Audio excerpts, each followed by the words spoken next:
ओम श्री सत्य गुरुदेवाय नमः। भक्ति की सारी कमाई कब चौपट हो जाती है? बहुत सारे लोगों के मन में विचार रहता है कि इतना सत्संग भजन भी करते हैं, इतना भगवान का ध्यान भी करते हैं, इतना दौड़ दौड़ के हम सेवा में भी लगते हैं, अब फिर भी हमारे ऊपर असर क्यों नहीं होता? तो क्योंकि हम अपनी कमाई तो करते हैं लेकिन साथ में उसको चौपट भी कर देते, खत्म भी कर देते। कैसे? जैसे संत महात्मा लोग बताते हैं, गुरु बताते हैं कि जैसे जो एक रस्सी बुनने वाला इंसान सारे दिन रस्सी बुनता रहता है और पीछे बैठा जानवर साथ ही साथ उसे खाता रहता है, तो पूरा दिन मेहनत करने के बाद भी उसे कुछ भी नहीं मिलता। इसी प्रकार एक भगवान का भक्त जब दूसरे का दिल दूसरे को दुखी करता है तो उसकी भक्ति की कमाई भी खत्म हो जाती है और उसके हाथ में कुछ नहीं बचता। इन सभी विचारों से एक ही बात उभर कर आती है कि हम लोगों को सदैव प्यार से रहना चाहिए। घर परिवार में भी सबकी बात को समझना है, सत्संग में भी हमको ऐसे रहना है कि हम एक ही पिता के बच्चे हैं। दूसरे में कमी देखने की हमारी आदत ये निकल जाए, यही हमारे अंदर यही दोष है। ये दोष को निकाल दिया तो सब भक्ति की कमाई हमारी पूरी की पूरी। अब अगर हमने दोष को देखा तो ये दोष रूपी जानवर हमारे सारी भक्ति को खा जाता है। प्यार और सत्कार का मूल आधार होता है ब्रह्म ज्ञान। जब ब्रह्म ज्ञान हमको प्राप्त हो जाता है, ब्रह्म ज्ञान माने हर एक के अंदर परमात्मा विद्यमान है, एक परमात्मा के अलावा दूसरा और कुछ है ही नहीं। ऐसी हमको जब प्राप्ति होती है गुरु के द्वारा, गुरु की जब कृपा होती है, तब हमारा सब हृदय ही प्रफुल्लित हो जाता है। और जब तक ये हमको प्राप्ति नहीं होती, इसको प्राप्त करने के लिए हमारे अंदर श्रद्धा होनी चाहिए। श्रद्धा की बहुत आवश्यकता है। जितनी ज्यादा हमारे अंदर श्रद्धा होगी उतनी जल्दी हमारे ऊपर ये रंग चढ़ेगा। ज्ञान चाहे किसी ने आज लिया हो या बहुत वर्ष पहले लिया हो, इससे कोई फर्क नहीं पड़ता, क्योंकि सोना तो सोना ही है। चाहे वो खान से आज निकल गया हो या कई वर्ष पहले निकाला गया हो। सतगुरु का दरबार ऐसा दरबार है जहाँ सबकी संभाल होती है, जिसका कोई सहारा नहीं है, जिसका कहीं गुजारा नहीं होता, उसे भी गुरु अपना स्वीकार करता है। दूसरों के गुणों को अपनाया जाता है। ऐसा माहौल जब बनता है, आपसी प्यार अपने आप ही उत्पन्न हो जाता है। गुरु के दरबार से ही हमको ऐसी समझ प्राप्त होती है कि सबके अंदर भगवान देखो, सब गुरु के ही बच्चे हैं। गुरु किसी में कमियां नहीं देखता। अगर वो कमियां देखने बैठे तो कभी किसी को अपना नहीं सकता।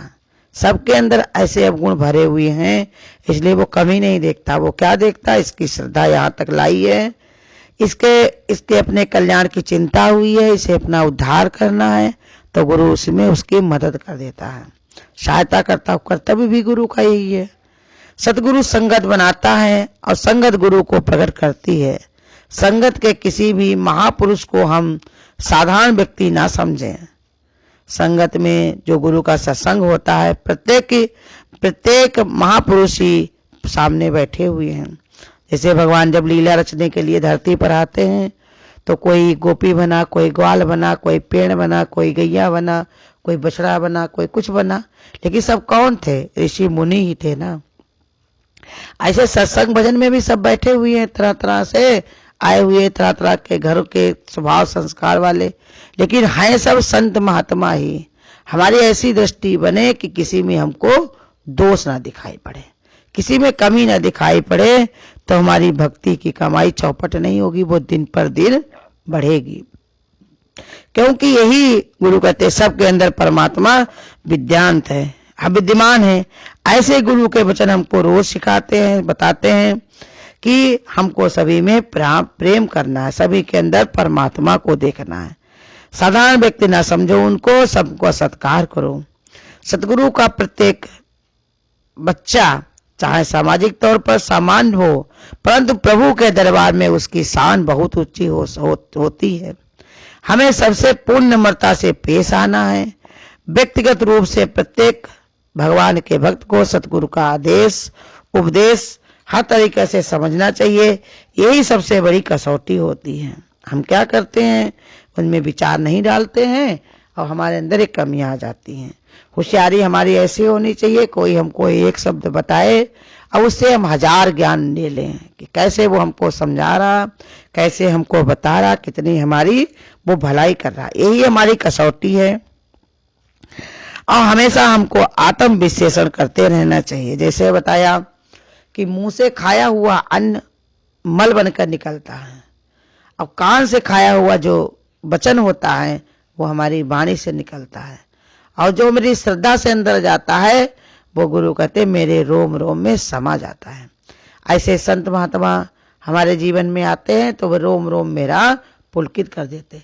और हमारे अंदर भी ऐसे उत्साह होना चाहिए। यही सच की कमाई है, कुछ तो अपनी भलाई किए जा, चले साथ वो जो कमाई किए जा, रही मन वो धन जोरिए जो आगे को है। यही धन है जो ऐसा जो हमारे साथ जाने वाला है। संतों की संगति, गुरु का ध्यान विचार, आंखों से दर्शन, जिह्वा से भगवान का रटना, मुंह जब भी खुले भगवान का नाम ही निकले, यही सच की कमाई। इसको कोई चौपट नहीं कर सकता। हम ही इसको बढ़ा सकते हैं और हम ही इसको कम कर सकते हैं। ऐसी कसौटी गुरु हमको देता है, हमको खड़े होकर उतरना है। कई बार ऐसा होता है कि किसी दूसरे व्यक्ति से नाजायज हावी होने के कारण हमारा अपना मन बहुत उलझन में पड़ जाता है। कुछ लोगों को नहीं समझ होती है, हमारा उनसे कोई दोषारोपण नहीं होता है, लेकिन फिर भी वो हमारे पर गलत व्यवहार करते तो हमारे ऊपर भी उसका प्रभाव पड़ता है। लेकिन हमारा साथ हमारा कितना भी मतभेद का हो, कितना भी हमें दुख देता हो, फिर भी उसके साथ बनाकर हमें रखने में ही फायदा है। क्योंकि यदि हम क्रोधित होकर उससे ये दूर हो जाते हैं तो हमारा सब किया धरा सब बेकार जाता है, हमारी मुक्ति में बाधा आ जाती है और हमारी चरौसी का फंदा दिखाई देने लगता है। इसलिए ये अनिवार्य है कि हम भगवान के भक्त हैं, हमेशा ही अदब से प्रेम से सबके साथ पेश आएं, सबके भले की कामना करते हुए सतगुरु का आशीर्वाद के पात्र बने और सब में प्रीति और प्रेम बांटें, सब में परमात्मा का ही विचार करें कि भगवान ने हमको यहाँ पर किस लिए भेजा है, प्रेम करने के लिए। जो संसार में कमी हो गई थी, संसार में लोग दोष देख देख करके कमी देखते थे, आज गुरु हमारे आए हैं तो सबको प्रेम प्यार सिखा रहे बताने के लिए। हर रूप में गुरु आकर के हमको समझाता है। गुरु कहते दत्तात्रेय ने देखिए 24 गुरु बनाए थे। ऐसे गुरु कहते हर एक के अंदर अपने गुरु तत्व को देख करके उससे ज्ञान ले लो। वो अगर कोई काम गलत करता है तो उसको इच्छा हमको देता है कि ये गलत काम हम नहीं करेंगे, नहीं तो इसका प्रभाव दूसरों को दुखी करेगा जैसे हमको करता है। और कोई अच्छा काम करता है जिससे खुशी होती है, तब भी हमको ये सीखना चाहिए कि इसने जो अच्छा काम किया है ये हमको सिखा रहा है कि हमको सदैव अच्छा काम करना है, जिससे हर एक को आनंद और तृप्ति मिलती है।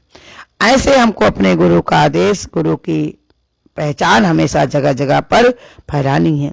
सभी चाहते हैं कि हमारा शरीर स्वस्थ हो, लेकिन शरीर में यदि फोड़ा हो जाए इलाज जरूरी समझें। इसी तरह हमारा विश्व फले फूले, सभी सुख की सांस लें, तो इसके लिए हमें वैर नफरत ईर्ष्या के फोड़े का इलाज करना होगा। किसी को बेगाना नहीं मानना है, सभी के अंदर परमात्मा विद्यमान है, इसलिए प्यार स्नेह करुणा मातृ भाव पैदा करने की हमको आवश्यकता है। ये भावनाएं महापुरुषों के जीवन का आदर्श हैं। इसको अपनाने से ही आप सुखी रहते हैं और संसार में सही दिशा को भी प्रदान करते हैं। और सही दिशा जो दूसरे को देता है वो सही रास्ते पे चलने वाला ही दे सकता है। इससे हमारी ये पहचान होती है कि हम सही रास्ते पर चल रहे हैं कि नहीं।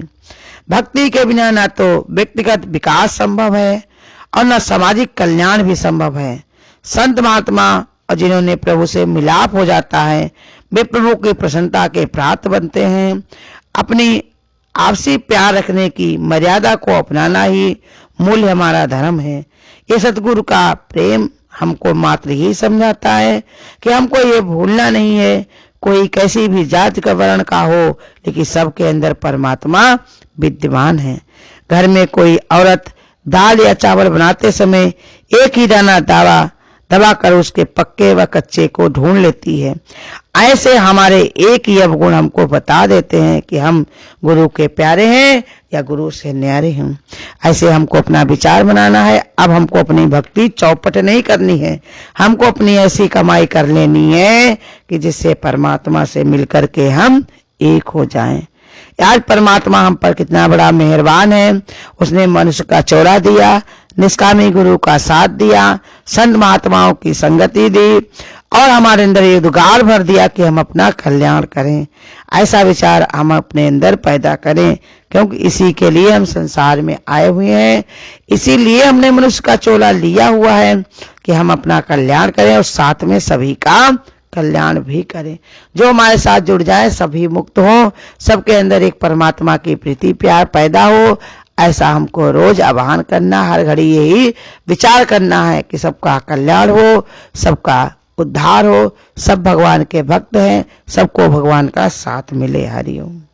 अगर आपको आज की वीडियो अच्छी लगी हो तो वीडियो को लाइक और शेयर करना ना भूलें। आगे की वीडियोस देखने के लिए चैनल को सब्सक्राइब करें और नोटिफिकेशन बेल को